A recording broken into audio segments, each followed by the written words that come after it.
Alam niyo ba, may napanood ako dito sa Facebook na reels. Napakahaba. Siguro may 2 oras yung um, pagsasalita niya.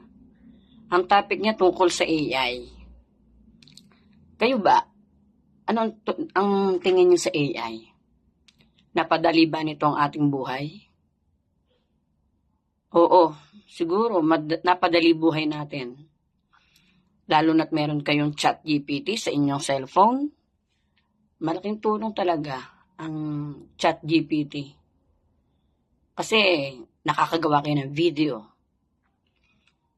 makakagawa kayo ng tula, ng kwento.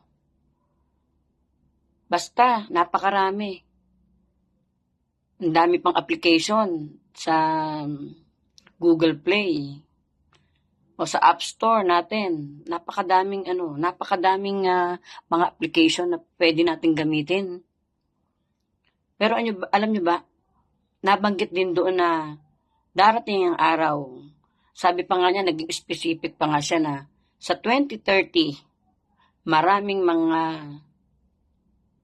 establishment na tungkol sa computer, yung mga taong nakaupo sa computer, maaaring mawala ng trabaho. Libo-libong mga tao ang mawawala ng trabaho. Lalong-lalo na yung mga IT. Siguro pati mga VA, baka mawala na rin ng trabaho. So, I suggest na yung mga graduating ngayon, lalo na yung mga nasa grade 12, I suggest na ang kunin yung kurso, ngayon pa lamang ay yung kailangan ng tao. Yung physical na gagawin ng tao. Hindi na yung gagalaw sa computer o sa laptop o sa basta. Dahil darating ang araw, hindi na kailangan ng mga tao tulad ng mga nasa IT. Dahil andyan ang AI, nagagawa ng inyong mga trabaho. Napag-isip-isip ko, napanood ko yun. Siguro, totoo nga. Kasi si ChatGPT at kung ano-ano pang mga application sa Google ay talaga namang napakalaking tulong sa atin. Tulad nga niyan, no? Hindi na kailangan ng hindi na nga naman kailangan ng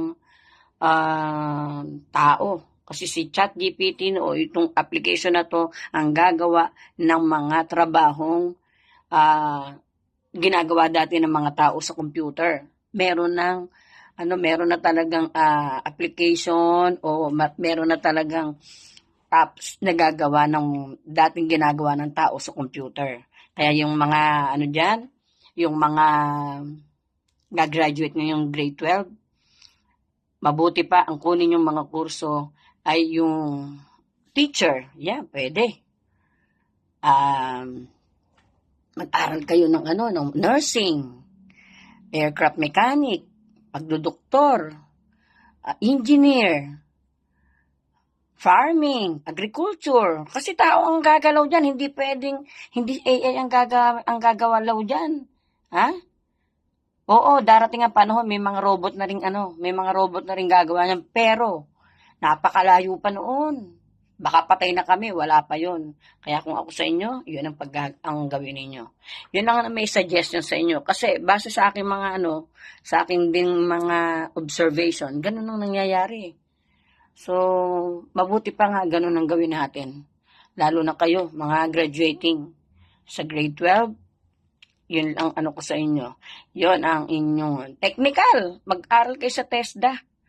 Mag-aral kayo sa TESDA ng mga practical na mga na pag-aaral. Yan, marami diyan.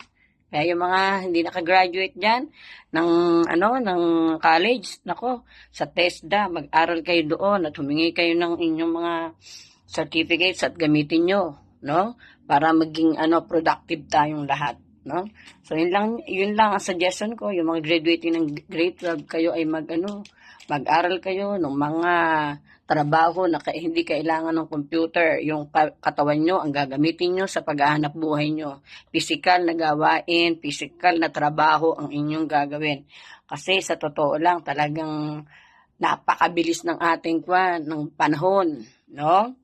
So yun lang sa akin, suggestion lang. Kung gagawin nyo, thank you. Kung hindi nyo gagawin, nasa inyo rin naman yun. Choice naman ninyo yun. Suggestion lang po yung akin. Salamat.